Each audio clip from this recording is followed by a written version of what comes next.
कि जब यीशु मसीह कब्र में से उठा तो सिर्फ वो मरकर नहीं उठा, उनका क्या हुआ था? ट्रांसफॉर्मेशन, रूपांतरण। इसका मतलब है कि यीशु मसीह स्वाभाविक देह में नहीं पर आत्मिक देह में जी उठा था, और यही पुनरुत्थान है। हम बहुत गहराई से समझेंगे, ध्यान से सुने। यीशु कब्र में मर गया, क्रूस पर मर गया, कब्र में रखा गया, और मरकर अविनाशी रूप में जी उठा। ऐसा स्वरूप जो कभी खत्म नहीं होता। वो इस संसार के स्वरूप में नहीं था, इस स्वाभाविक स्वरूप में नहीं था। बाइबल कहती है अविनाशी स्वरूप में परमेश्वर जी उठा, और बाइबल कहती है वो आज और युगन युग क्या है? जीवित है। लाजर कब्र में से बाहर निकल आया यीशु के नाम से, और बाइबल कहती है वो फिर मर गया होगा, फिर से। पहला कुरिन्थियों 15:20 कहता है परंतु सचमुच मसीह मुर्दों में से जी उठा है, जो सो गए हैं उनमें पहला फल हुआ है। आज तक जितने लोग इस पृथ्वी पर अपने शरीर को त्यागे अर्थात सो गए हैं, उनमें से सबसे पहला जो प्रभु यीशु मसीह था वो रिजरेक्शन में अविनाशी स्वरूप में जी उठा है। जो सो गए हैं उनमें पहला फल है, पहला मनुष्य है जो अनंत काल के लिए जी उठा है। और बाइबल कहती है जब वो बादलों पर आएंगे, जब रैप्चर होगा, जब मनुष्य का पुनरुत्थान होगा, तो हम भी अविनाशी स्वरूप में क्या होंगे? जी उठेंगे। इब्रानियों 13:8 कहता है यीशु मसीह कल और आज और युगन युग कैसा है? प्रकाशित वाक्य 1:18 कहता है मैं मर गया था, और अब देखो मैं युगन युग जीवित हूं। लोगों ने मुझे पकड़वाया, मैं क्रूस पर मर गया था तुम्हारे पापों के लिए, पर देखो अब मैं युगन युग जीवित हूं। और जैसे मैं युगन युग तक जीवित रहूंगा, वैसे तुम भी जो मुझ पर विश्वास करते हो क्या करेंगे? युगन युग तक जीवित रहेंगे। ये युगन युग बहुत खतरनाक चीज है। ये दोनों साइड में, नरक साइड में युगन युग है और स्वर्ग के साइड में भी। इसका मतलब है अनंत काल, कभी खत्म नहीं होने वाला दिन, समय। बाइबल कहती मैं मर गया था और अब देखो मैं युगन युग जीवित हूं। और बाइबल कहती है कि जब मैं जी गया और युगन युग तक जीवित हूं, और सबके सामने में बाइबल कहती है परमेश्वर स्वर्ग में उठा लिया गया, यीशु मसीह स्वर्ग में उठाया गया। इससे पहले परमेश्वर एक शब्द कहा था यूहन्ना 14:3 में, यदि मैं जाकर तुम्हारे लिए जगह तैयार करूं तो फिर आकर तुम्हें अपने यहां ले जाऊंगा। जहां मैं रहूं वहां तुम भी रहो, जहां मैं युगन युग जीवित हूं वहां तुम भी युगन युग तक जीवित रहो। मैं तुम्हें फिर से लेने आऊंगा, ये परमेश्वर का वादा है।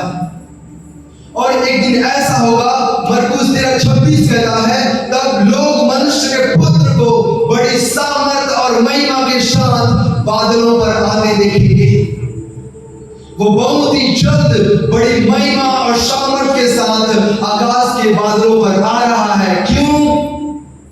जहां मैं रहूं वहां क्यों आ रहा है? वो हमें लेने आ रहा है। किसको लेने आ रहा है? जो सो रहे हैं या जो जाग रहे हैं? जागते रहो और प्रार्थना करते रहो, क्योंकि तुम नहीं जानते कि चोर किस घड़ी आएगा। बाइबल कहती है हमारा परमेश्वर का आना भी चोर के समान है। हम नहीं जानते वो कब आ जाएगा, कब बिजली एक छोर से दूसरे छोर चमकेगी और उसके चुने हुए लोग उठा लिए जाएंगे। आगे हम देखेंगे। इससे पहले हम जाते हैं रिजरेक्शन, पुनरुत्थान। पुनरुत्थान क्या है? पुनरुत्थान पुनरुत्थान का मतलब मरकर जी उठना नहीं है। पुनरुत्थान का असल मतलब है मरकर अविनाशी दशा में जी उठना।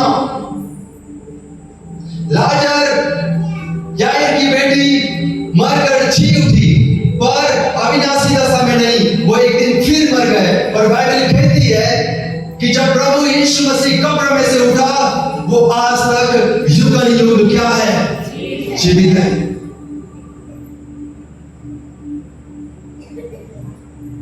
आइए हम एक वचन पढ़ते हैं, यूहन्ना अध्याय 5 वचन 29। यूहन्ना 5:29।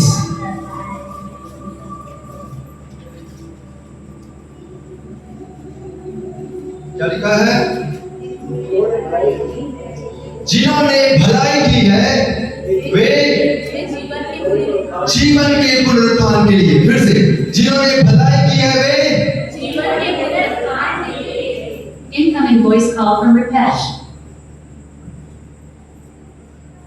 Incoming voice call. जिन्होंने, बाइबल कहती है भलाई की है वे जीवन के पुनरुत्थान के लिए, और जिन्होंने बुराई की है वे दंड के पुनरुत्थान के लिए जी उठेंगे कि सोए रहेंगे। Incoming voice call from Rupesh. जिन्होंने भलाई की वो जीवन के पुनरुत्थान को पाएंगे, और जिन्होंने बुराई की वो पुनरुत्थान दोनों साइड है। जो लोग नरक में जाएंगे वो लोग भी जी उठेंगे, और जो लोग स्वर्ग में जाएंगे वो लोग भी जी उठने का मतलब, पुनरुत्थान का मतलब अविनाशी दशा में, अविनाशी दशा में बॉडी का कन्वर्ट होना, जो कभी नहीं मरने वाली दशा में। और परमेश्वर का वचन कहता है, पहला कुरिन्थियों 15:52 कहता है, क्योंकि तुरही फूकी जाएगी और मुर्दे अविनाशी दशा में उठाए जाएंगे। दैट इज रिजरेक्शन, ये पुनरुत्थान है।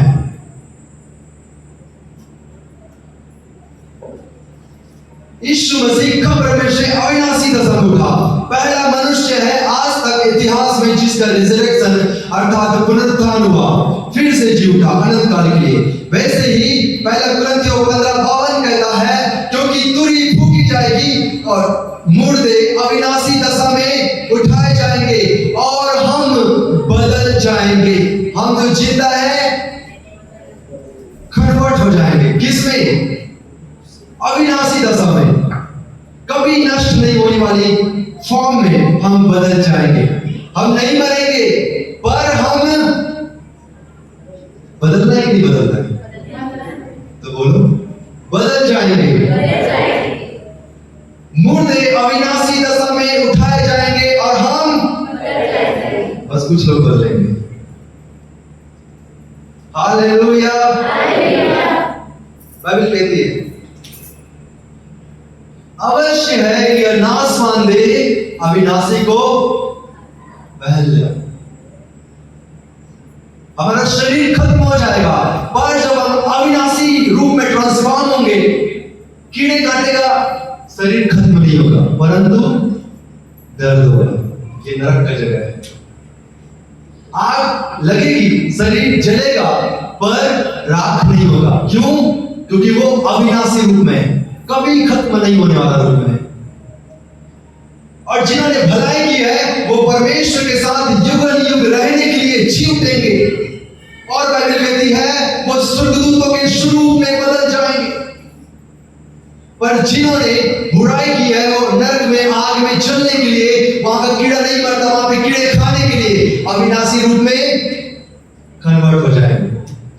इसलिए यूहन्ना 5:29 कहता है, जिन्होंने भलाई की वो परमेश्वर के साथ जीवन पाने के लिए जी उठेंगे, और जिन्होंने बुराई की है वो दंड पाने के लिए जी उठेंगे।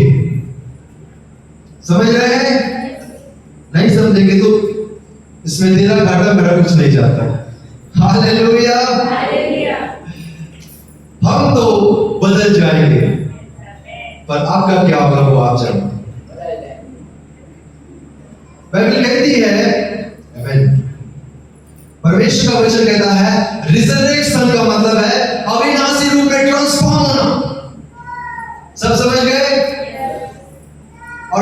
बात है rapture, resurrection and rapture.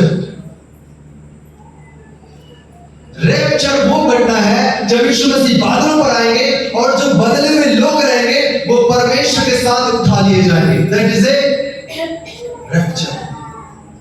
Rapture सिर्फ चुने हुए लोगों का, विश्वास योग्य लोगों का होगा। रैप्चर का मतलब है यीशु मसीह अपने चुने हुए लोगों को अनंत काल के लिए, मतलब युग युग के लिए अपने साथ स्वर्ग में ले जाएगा। रैप्चर सिर्फ विश्वास योग्य लोगों के लिए, उसके चेलों के लिए, उसके याजकों के लिए, जो उसके वचन पर सच्चाई से चलते हैं, जो परमेश्वर के साथ चलते हैं, उनके लिए रैप्चर है। रिजरेक्शन सबके लिए है, पर रैप्चर सिर्फ उसके चुने हुए लोगों के लिए है। सब जी उठेंगे, आज तक जितने मनुष्य हुए हैं, पर वही लोग उठाए जाएंगे जो उसके चुने हुए हैं। और इसका एक शब्द है जिसे क्या कहते हैं? रैप्चर। पहला थिस्सलुनीकियों अध्याय 5 वचन 2 से आगे हम पढ़ते हैं, तुम अब ठीक जानते हो जैसे रात को चोर आता है, वैसे ही प्रभु का दिन आने वाला है। वो रैप्चर करने के लिए आने वाला है, वो चुने हुए लोगों को उठाने के लिए आने वाला है। और बाइबल कहती है, पर हे भाइयों, तुम तो अंधकार के नहीं कि वह दिन तुम पर चोर के समान आ जाए। क्या हमको नहीं बताया जा रहा है कि मसीह बादलों पर आने वाला है? हाँ या ना?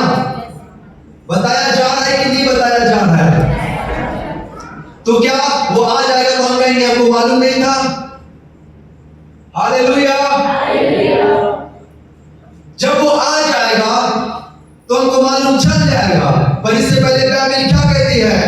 हे भाइयों, तुम तो अंधकार के नहीं हो कि वह दिन तुम पर चोर के समान आए। अंधकार में वो है जो प्रभु यीशु मसीह को ग्रहण नहीं करते हैं और इन बातों पर विश्वास नहीं करते हैं। हम तो दीन के हैं, वचन 8 कहता, हम तो दीन के विश्वास और प्रेम की झिलम पहनकर, उद्धार की आशा का टोप पहनकर सावधान रहें, सावधान रहो कि कहीं आज छूट न जाओ, रैप्चर में उठाए जरूर जाना। हालेलुया। क्योंकि परमेश्वर ने हमें क्रोध के लिए नहीं, परंतु इसलिए ठहराया है कि हम प्रभु यीशु मसीह के द्वारा उद्धार पाए। इसका मतलब है प्रभु यीशु मसीह के द्वारा हम जी उठे और उसके साथ स्वर्ग में उठा लिए जाएं। वह हमारे लिए इस कारण मरा कि चाहे हम जागते हो चाहे सोते हो, हम सब मिलकर उसके साथ जी उठे। यहां पे सोने का मतलब ये नहीं है कि आप घर में रात में सोते हो। इसका मतलब है आप प्रार्थना नहीं करते हो, आप अपने जीवन को स्पिरिचुअल नहीं जी रहे हैं, अपने जीवन को परमेश्वर के वचन के अनुसार नहीं जी रहे हैं। ये वो सोने की बात है। सोने का मतलब समझ गए? शरीर को नींद की आवश्यकता है पर आत्मा को नहीं। आत्मा में जागते रहो, शरीर में सोकर, समझ गए? वह हमारे लिए इस कारण मरा कि हम चाहे जागते हो चाहे सोते हो, सब मिलकर उसके साथ जिए, उसके साथ उठा लिए जाए। मेरे को तो कलीसिया सोते हुए दिख रहा है। हालेलुया। पुनरुत्थान क्या है? अविनाशी दशा में जी उठना या नष्ट नहीं होने वाली दशा में बदल जाना, कन्वर्ट होना। ये कोई मजाक वाली बात नहीं है, कोई कहानी नहीं है। ये एक दिन जरूर होगा और अपने आंखों से जरूर देखोगे। बाइबल कहती है जिन्होंने उसको भेदा है वो भी उसको बादलों पर आते हुए और छाती पीटेंगे, क्योंकि हमने विश्वास क्यों नहीं किया। यदि आप विश्वास नहीं करते हैं तो इस पृथ्वी पर रह जाएंगे। रिजरेक्शन 2 भाग में है। पहला मरे हुओं का जी उठना और दूसरा जीवितों का बदल जाना। हालेलुया। सब खोलिए पहला कुरिन्थियों अध्याय 15।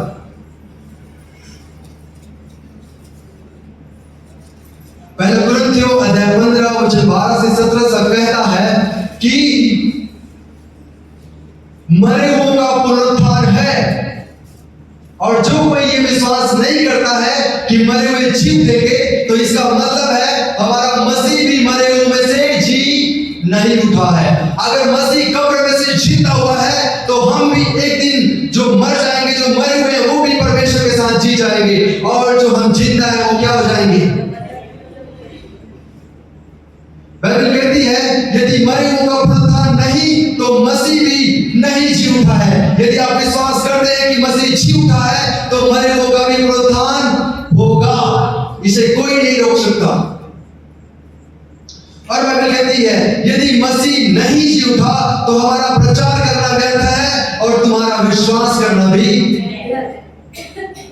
यदि विश्वास करते हो कि वो जी उठा, तो एक दिन हम जरूर जी उठेंगे। यदि मुर्दे नहीं जी उठते, तो मसीह भी नहीं जी उठा। यदि मसीह नहीं जी उठा, तो तुम्हारा विश्वास व्यर्थ है और अब तक हम अपने पापों में फंसे हुए हैं। हम विश्वास करते हैं परमेश्वर मुर्दों में से जिलाया गया है, वैसे ही हम भी यदि मर जाएंगे तो मुर्दों में से जिलाए जाएंगे, यदि जीवित रहेंगे तो हम बदल जाएंगे। आमीन। पहला कुरिन्थियों 15:42 कहता है मुर्दों का जी उठना भी ऐसा ही है। शरीर नाशवान दशा में बोया जाता है और अविनाशी रूप में जी उठता है। आदर के साथ बोया जाता है, तेज के साथ जी उठता है, निर्बलता के साथ बोया जाता है, सामर्थ्य के साथ जी उठता है। स्वाभाविक देह बोई जाती है, आत्मिक देह जी उठती है। जबकि स्वाभाविक देह है तो आत्मिक देह भी। यीशु मसीह कौन से देह में जी उठा था? अविनाशी स्वरूप। आत्मा कभी खत्म नहीं होता, आत्मिक स्वरूप कभी खत्म नहीं होती है।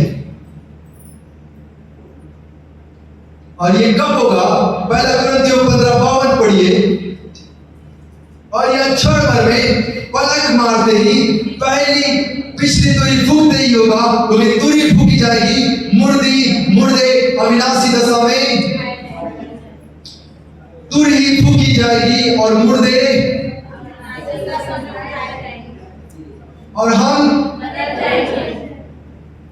That is a resurrection. ये पुनरुत्थान है हमारा। जो मरे हुए हैं उनके फिर से शरीर बनेगा, उसमें फिर से आत्मा आएगी, प्राण आएगा और वे अविनाशी स्वरूप में बदल जाएंगे। और हम जो जीवित हैं, इसका मतलब हमारे शरीर है, हमारा आत्मा है, वो एक अविनाशी फॉर्म में, कभी नष्ट नहीं होने वाले फॉर्म में कन्वर्ट हो जाएगा। ये एक रिजरेक्शन है।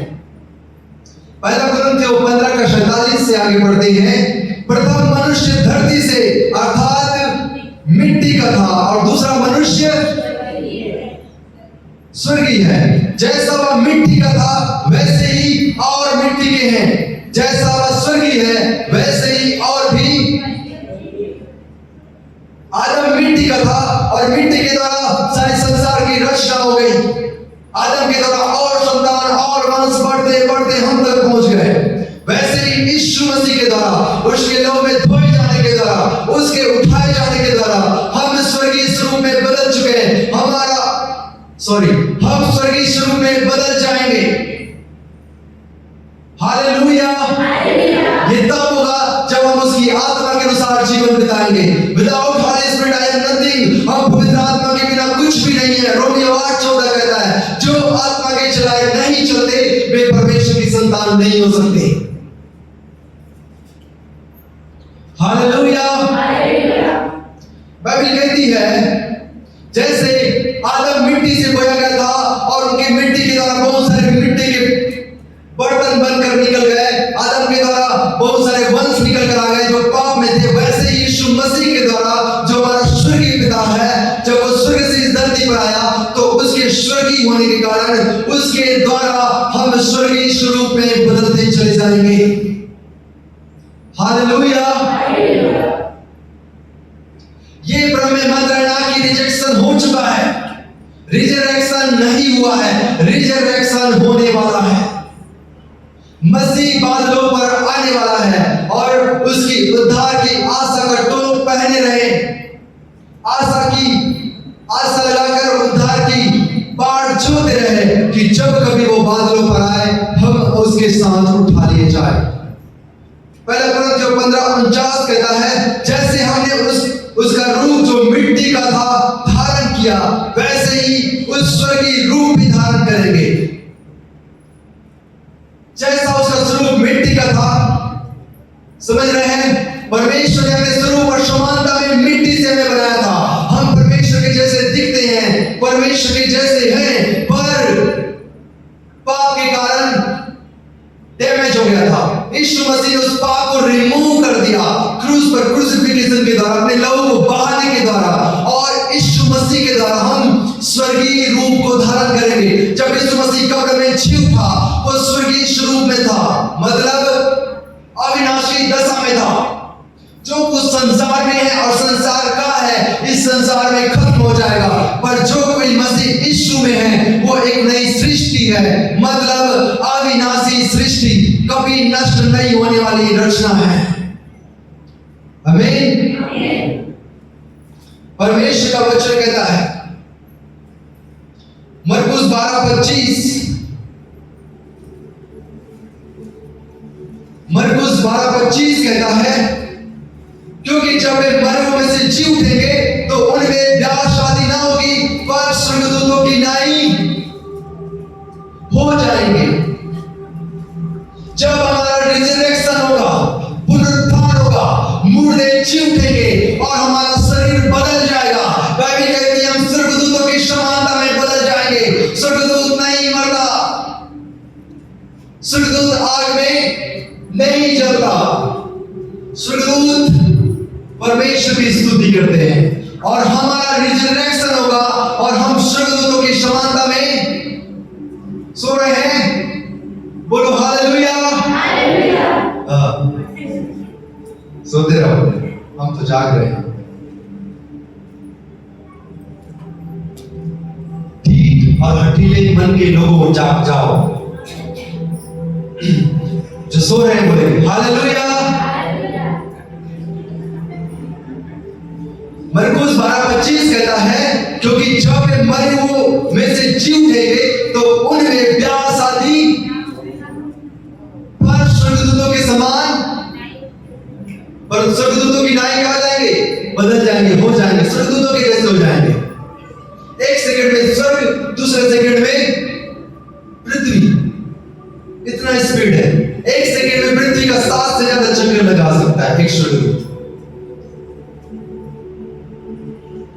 Hi fi speed.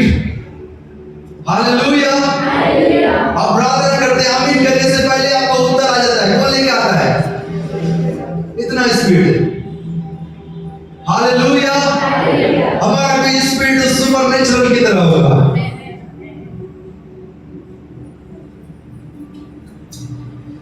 मरकर जी उठना रिजरेक्शन नहीं है, पर मरकर अविनाशी दशा में जी उठना पुनरुत्थान है, और मसीह का पुनरुत्थान अविनाशी दशा में हुआ है। आप समझ गए? जो मर गए हैं वो एक दिन जी उठेंगे। दूसरा टाइप है जीवित मनुष्य का रिजरेक्शन, पुनरुत्थान। पहला कुरिन्थियों 15:51 कहता है, देखो, क्या करो? देखो, देख रहे हो?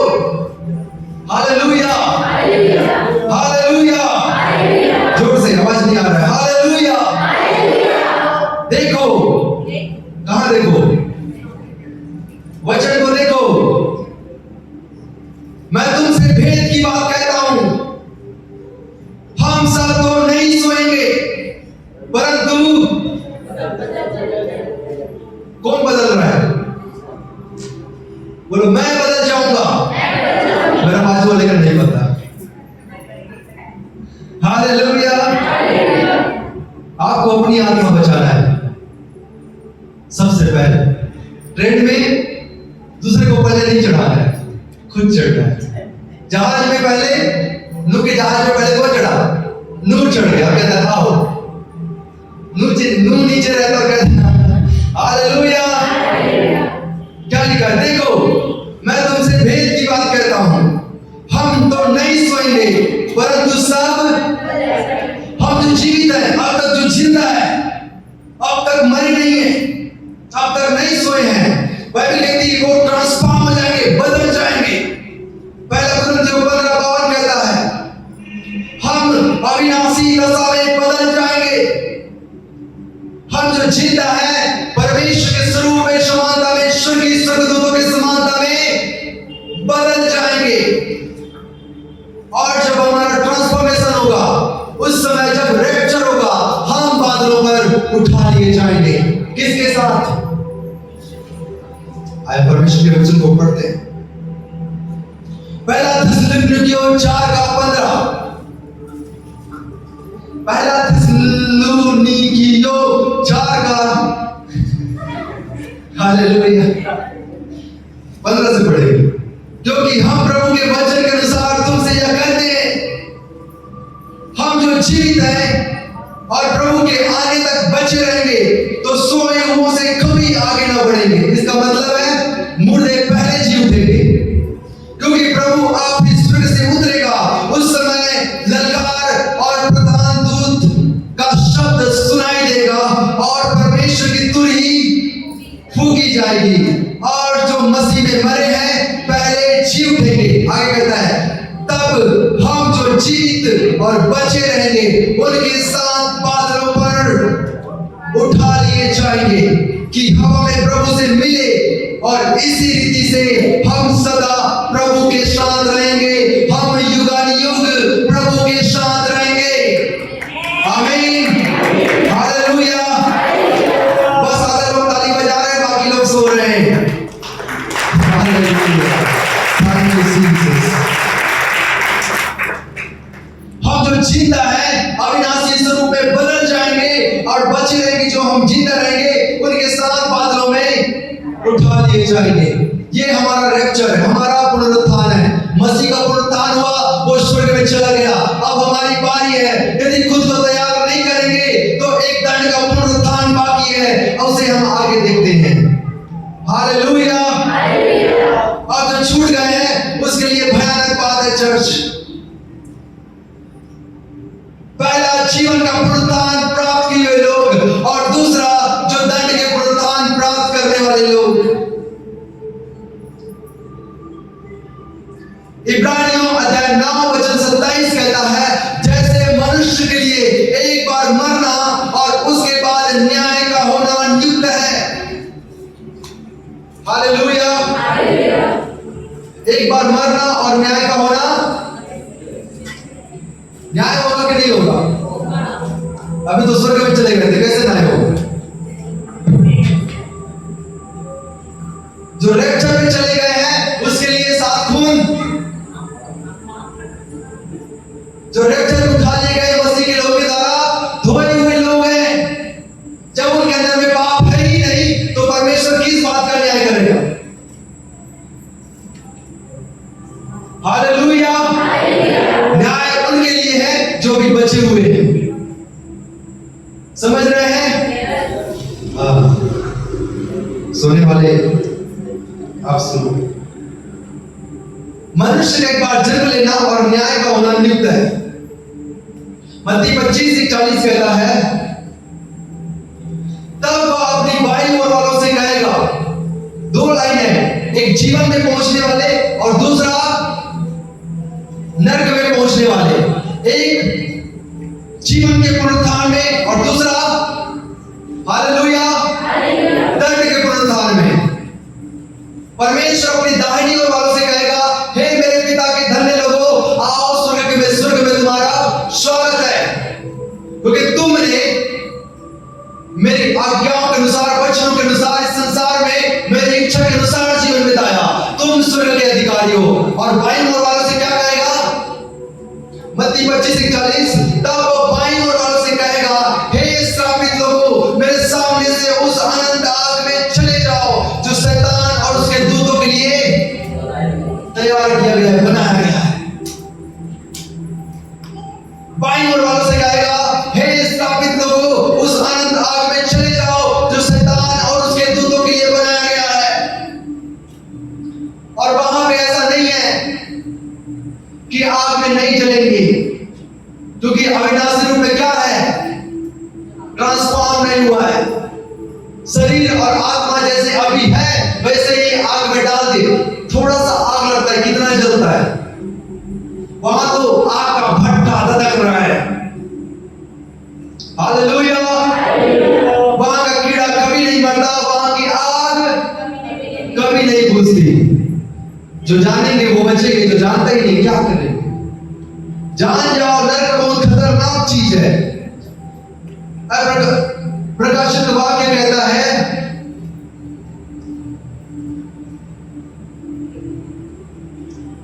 प्रकाशित वाक्य 20 का अध्याय, प्रकाशित वाक्य अध्याय 20 वचन 11 पढ़ेंगे। सॉरी 5, 6, 11।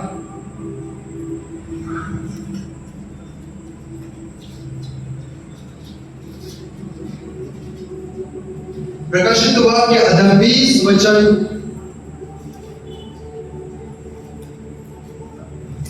5।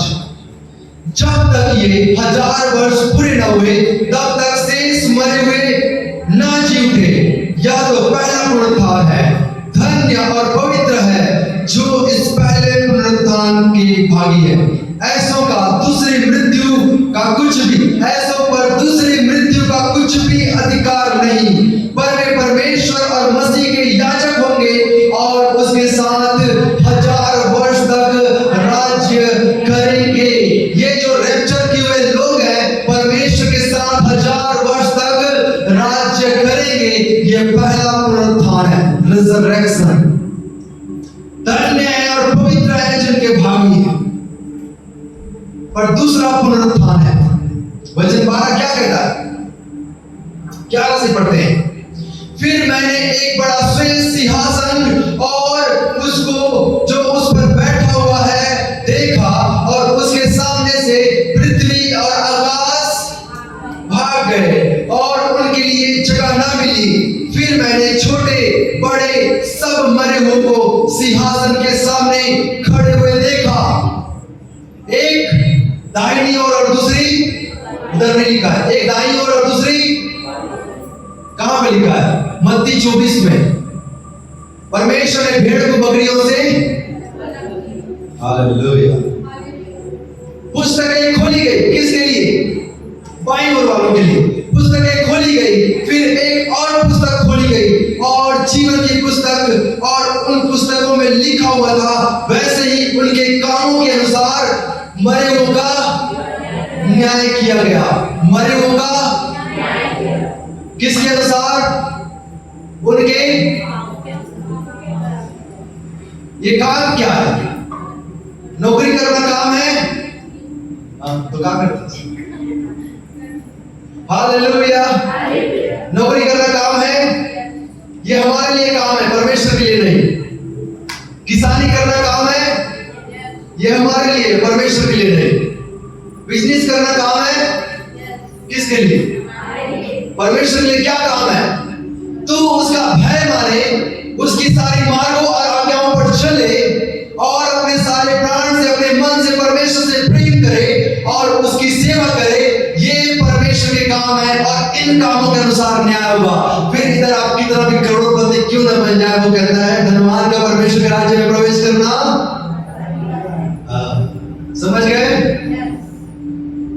पुस्तकें खोली गई, उनके कामों के अनुसार उनका न्याय किया गया। जब हम पढ़ते हैं 24 को, मत्ती 24 में कहता है, जब मैं नंगा था तूने मुझे वस्त्र पहनाया क्या? जब मैं भूखा था तूने मुझे भोजन दिया क्या? ये वो काम है, वो धर्म के काम है जिनके अनुसार परमेश्वर न्याय करता है। क्या हम परमेश्वर का भय के साथ जीवन बिता रहे हैं? क्या हम परमेश्वर की उपस्थिति में जीवन बिता रहे हैं? क्या हम परमेश्वर से प्रेम कर रहे हैं? क्या उनके वचन और आज्ञाओं के अनुसार चल रहे हैं? इन बातों के अनुसार हमारा न्याय होगा। और यदि इस पर विश्वास करते ही नहीं है तो ऑलरेडी साइन किया हुआ है। किधर? आपकी झील में। हालेलुया। आइए हम आगे जाते हैं। वचन 13 कहता है, और समुद्र ने जो उन मरे हुओं को जो उनमें थे, समुद्र में क्या थे? मरे हुए लोग थे। कौन मरे? फिरौन की सेना कहां मरी?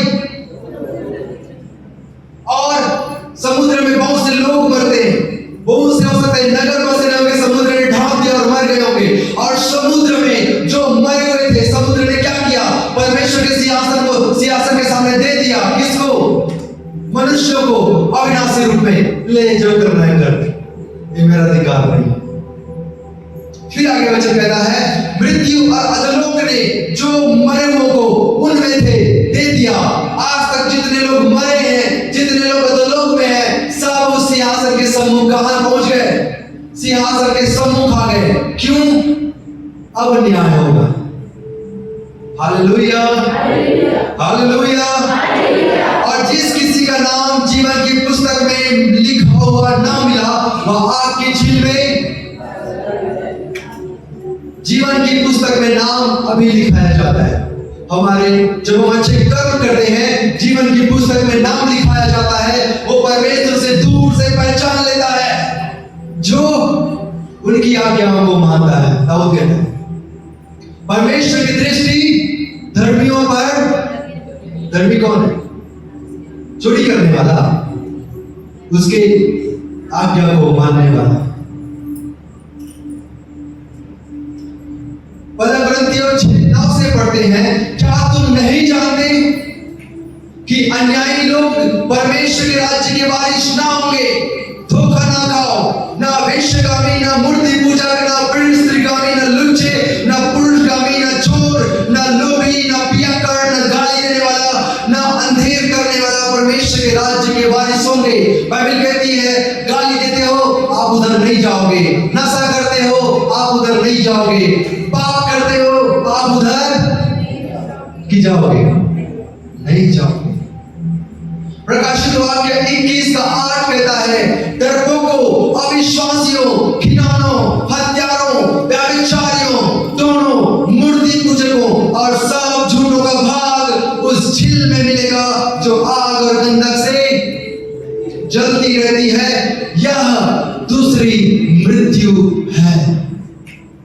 दूसरी मृत्यु है कि नहीं? इधर मर गए कोई नहीं देखेगा, अगर उधर चले गए तो शैतान देखेगा। कौन देखेगा? आग, बिच्छू, सांप, कीड़े, क्योंकि वहां पे युगन युग तड़पते रहेंगे। हालेलुया। प्रकाशित वाक्य 22:12 कहता है, देख, क्या कर? कोई नहीं देख रहा है। देख, क्या लिखा है? हाँ, पहले देखो क्या लिखा है। देख, मैं शीघ्र आने वाला हूं और हर एक के काम के अनुसार बदला देने को प्रतिफल मेरे पास है। परमेश्वर के पास आपके लिए योजना है कि अभी समय है, उसके लहू से खुद को शुद्ध करे और जीवन की पुस्तक में अपने नाम को लिखवा ले। अगर ये नहीं करेंगे तो देख, मैं शीघ्र आने वाला हूं, तुम्हारे कामों के अनुसार तुम्हें बदला दूंगा। धन्य है वे जो अपने वस्त्र धो लेते हैं। किससे? प्रकाशित वाक्य 7:14 कहता है। अभी हम ये पढ़ रहे हैं, मत भूल, बात देख लो। धन्य है वे जो अपने वस्त्र धो लेते हैं, क्योंकि उन्हें जीवन के पेड़ के पास आने का अधिकार मिलेगा। वे फाटकों से होकर नगर में प्रवेश करेंगे। कौन? जो अपने वस्त्र का मतलब है, चाहे हमारे पाप लाल रंग के हो, चाहे अर्धमणि रंग के हो, जब हम उसके लहू के सामने पश्चाताप करते हैं, कन्फेस करते हैं, वो हमें हीन के नहीं उजला और उनके समान। यस, जब हम सफेद हो जाते हैं तो हम उसके राज्य में, नगर में प्रवेश करेंगे। पर कुत्ते, दोनों, व्यभिचारी, हत्यारे, मूर्ति पूजक, झूठ का चाहने वाला और गढ़ने वाला उसके नगर के बाहर रहेगा। उसके नगर के, हालेलुया। और जो बाहर रहेगा वो किधर जाएगा? आग में। प्रकाशित वाक्य 14:11 कहता है, और उनकी पीड़ा का धुआं, और जो बाहर रहेंगे उनकी पीड़ा का धुआं युगानुयुग उठता रहेगा। इसका मतलब है अनंत काल के लिए उस पीड़ा में तड़पते रहेंगे।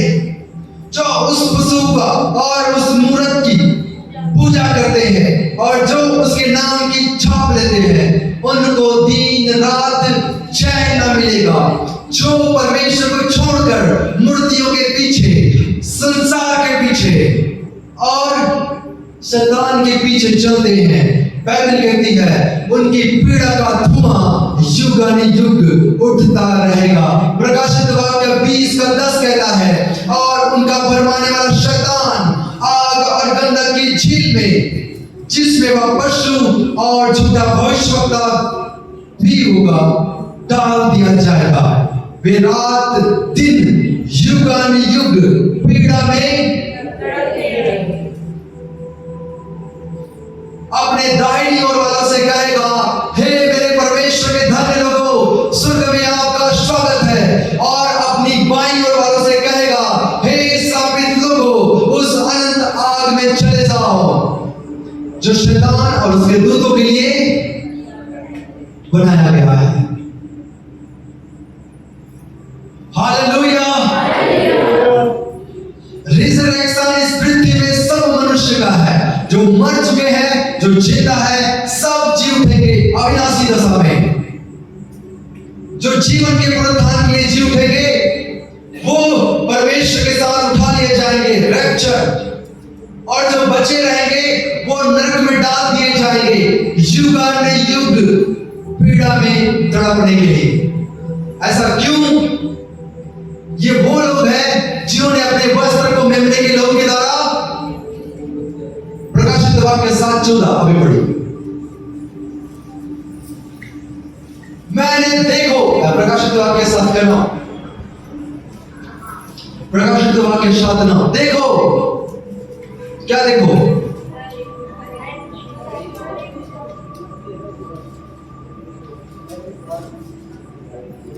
इसके बाद मैंने दृष्टि की और देखो, हर एक जाति और कुल और लोग और भाषा में से एक बड़ी भीड़, जिसे कोई गिन नहीं सकता था, श्वेत वस्त्र पहने और अपने हाथों में खजूर की डालियां लिए हुए सिंहासन के सामने और मेमने के सामने खड़ी है। दैट इज ए सल्वेशन, ये एक उद्धार है। और वचन 14 कहता है, मैंने उससे कहा, स्वामी तू ही जानता है। वचन 13 कहता है, इन प्राचीनों में से किसी ने मुझसे कहा, ये श्वेत वस्त्र पहने हुए कौन है और कहां से आए हैं? वचन 14 कहता है, उसने मुझसे कहा, ये वे हैं जो उस महाक्लेश में से निकल कर आए हैं और इन्होंने अपने वस्त्र मेमने के लहू के द्वारा, मेमने के लहू से वे धोकर श्वेत किए हैं। ये वे लोग हैं जिन्होंने अपने पापों को परमेश्वर के लहू से धोकर, यीशु का लहू हमेशा पापों से, जब यीशु के लहू से हम खुद को शुद्ध करते हैं, हम कहते हैं क्रूस के पास आकर, प्रभु हमने पाप किया है, ये क्रूस हमारी जगह थी, आपने हमारी जगह को लिया। प्रकाशित वाक्य यशायाह 53 कहता है, हमारे अधर्मों को अपने परमेश्वर ने हमारे अधर्मों को अपने पुत्र के ऊपर लाद दिया, उसे कुचला, उसे ताड़ना दी और उसके प्राण को दोष बलि किया। हमारे लोगों के पाप को उसके लहू में डाल दिया, उसके